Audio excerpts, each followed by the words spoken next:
Out of the pool. This guy didn't have a pool pass. Send him home. You're lucky that's all we did. I grew up in an Italian family. We had like 17 courses. My father was like, 7 fishes. How about 70 fish?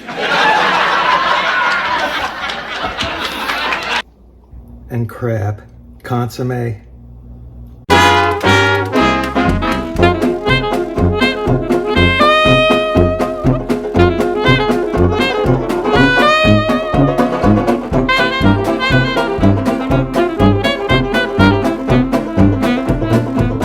Comedy Kitchen with Chef Sel was recorded in front of a fake audience.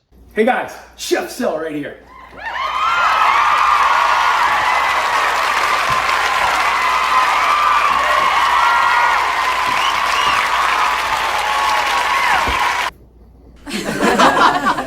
Got you again. That's right.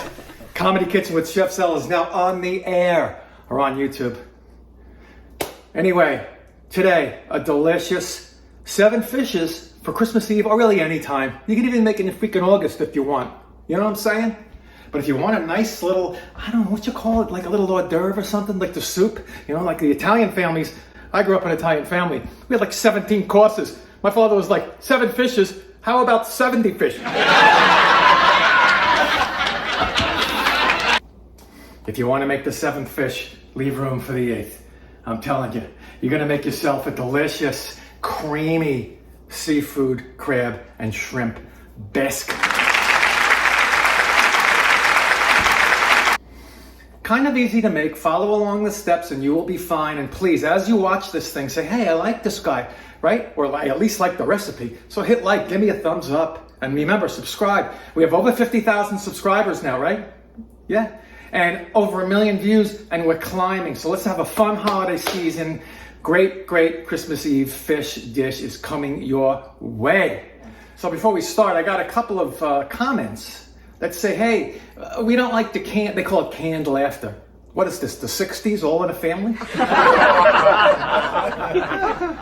They don't like the canned laughter, or actually our fake audience.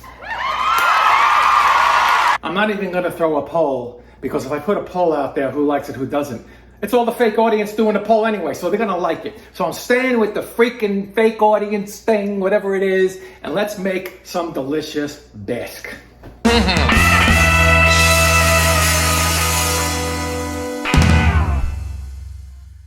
Okay, let's go over the ingredients. Shrimp, 1/2 pound. Jumbo, see that? Jumbo. Lump crab meat. You can get it at a seafood store. And if you have a supermarket worth their weight in crab meat, they would have it there too. All shelled, but pick through it anyway. Look for some broken, shells and cartilage. And you don't want people leaving your house because something is stuck in their gums. Ew! 2 cups of seafood broth. I have chicken broth, same thing. Same outcome.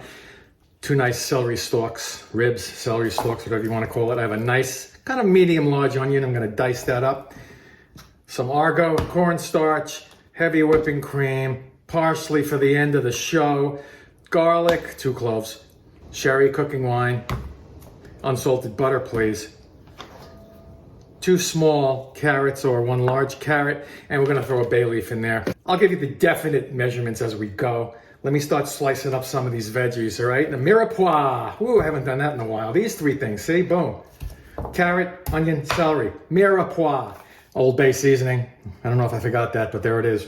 I'll tell you how much, don't worry. I usually have this sliced up already, but I always like to, once in a while, show you how we're doing it. A lot of people think I send out to get my slicing done. Come on. Slicing or us, or whatever the hell it is. All right. Cut this stalk right down the middle. And, give me 1/4 inch cuts.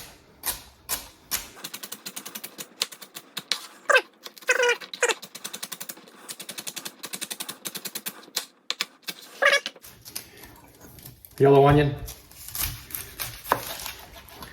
Cut off the non-root side, the flower side. Oh yes.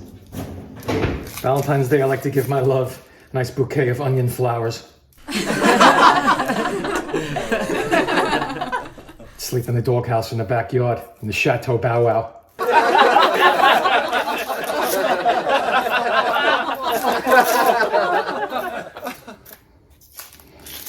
And just peel the onion. If you don't like how the outer onion layer is looking, just peel it off. But this one looks good. It's hard to know exactly what you're getting with these onions, you know? There's a million methods when you're shopping in the store, but that's hit or miss too. On that root side, cut it in half. We're gonna chop this onion into pieces sort of like this, but a little smaller. So I want you to go lengthwise, skimpy 1/4 inch. Watch your fingers. Now, I don't know why some chefs on TV say this, but they say to cut it this way also, so you get the little pieces. They're already built in, you know? When our great maker and creator said, hey, there shall be onions, he didn't want you to have to cut this way. Who's that chef on TV, the mean guy? Yeah, Gordon Lightfoot or something? Edmund Fitzgerald. No, not that guy. You know what I mean, that guy. He says to cut it this way and this way. Just, come on, please. Boom, see? I didn't lie. Little pieces, see? I don't mean to yell, but you know, sometimes you guys need a talking to.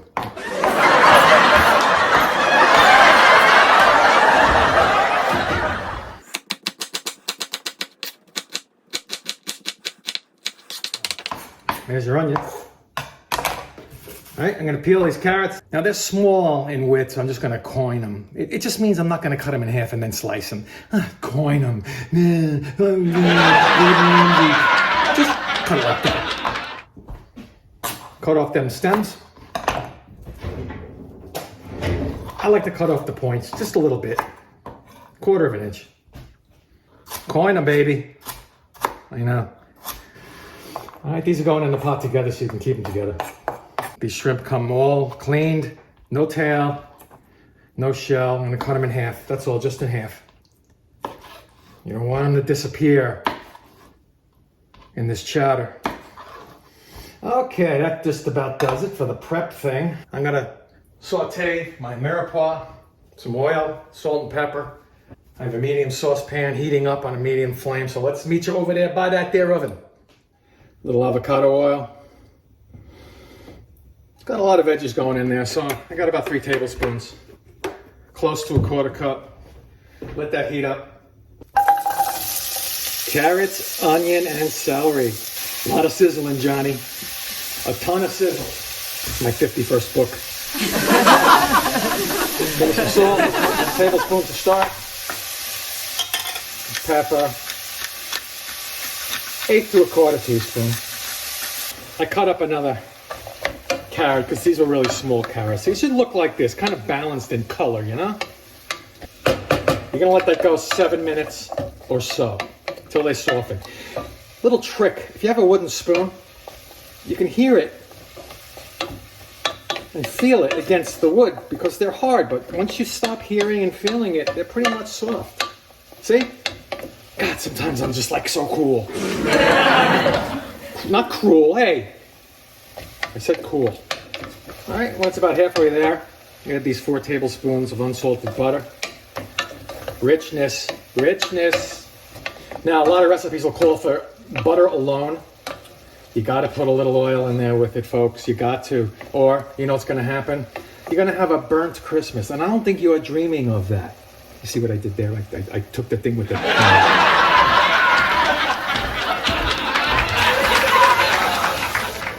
Let's get some garlic in here. 2 cloves worth. Now you can mince the garlic yourself or just buy it minced. Come on. I mean, unless you're in cooking school, then you have to learn how to chop it and stuff. But trust me, that was 30 years ago for me. Back when I was in my teens. All right, all right. Almost soft enough to move to the next step. And that is, you want a 1/4 cup. I'm using cornstarch because we're gluten-free. You can just use flour. And sprinkle that over. And you want to mix this for 2 or 3 minutes till it gets kind of nutty in flavor there, Jenny.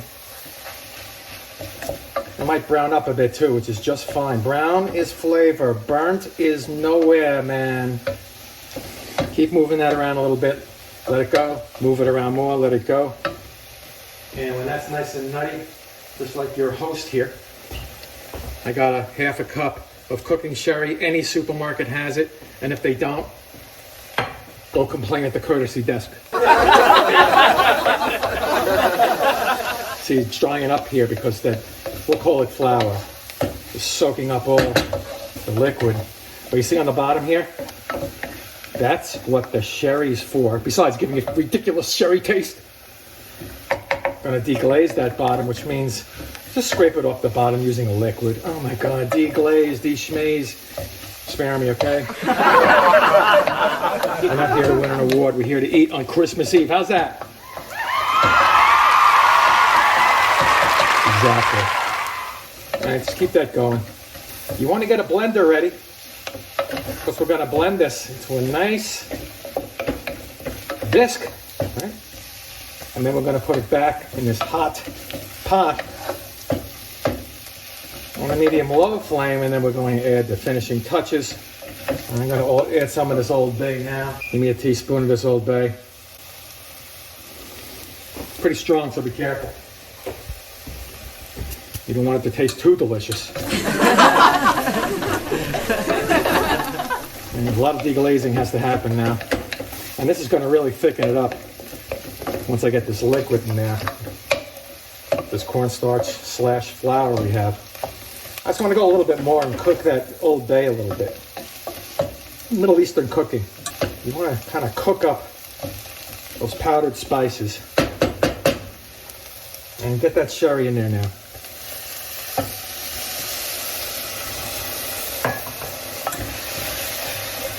If you're using real sherry, God bless you. Let it cook a little bit more than I'm cooking it. I'm cooking this now with the sherry for about 2 minutes. You want to go about 4 or 5 minutes, get the alcohol out of there. I know it's Christmas Eve, but that's for eggnog. Sheesh.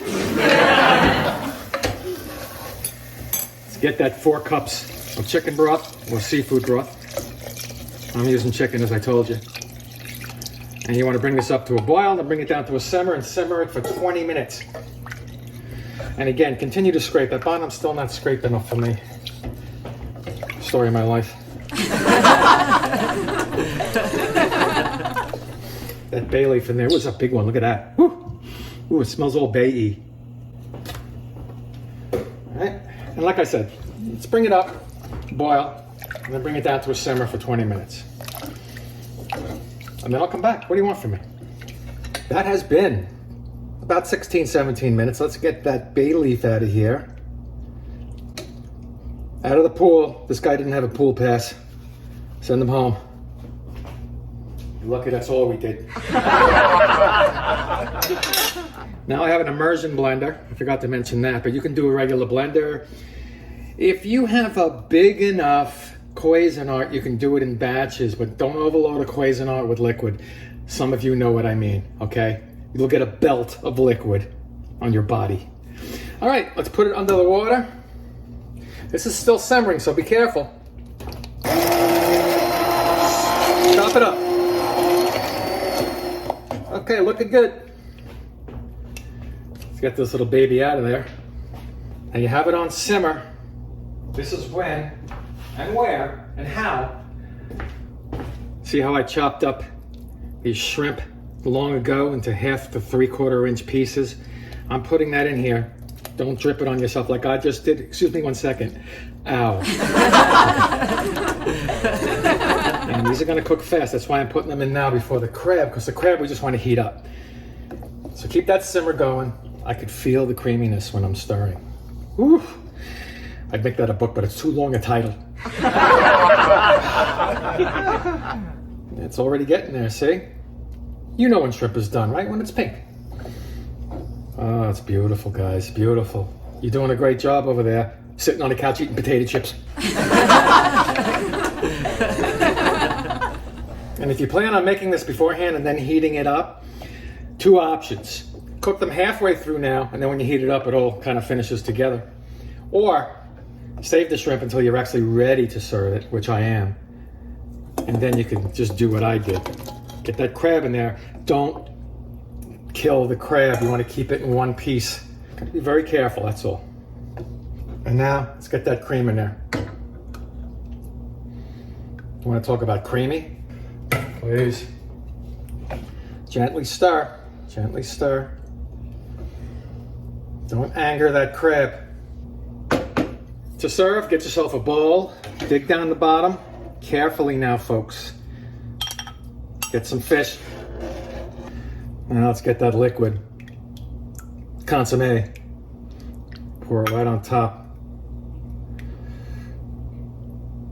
Let them stick out like little delicious icebergs. Finish it off with some parsley. Ladies and gentlemen, look at this. Shrimp and crab. Consomme. Like you've never had before. Creamy and delicious. You can also add some spice to this, little Tabasco. Anyway, please like, subscribe, come back every week. Thank you all 50,000 plus subscribers and over 1 million viewers. We need more. Have a great Christmas Eve. I'll probably be back with one more, maybe a dessert before Christmas Eve. It's about 2 weeks out now. I am Chef Sel. I love you guys, and I will see you next time. This is going in my mouth.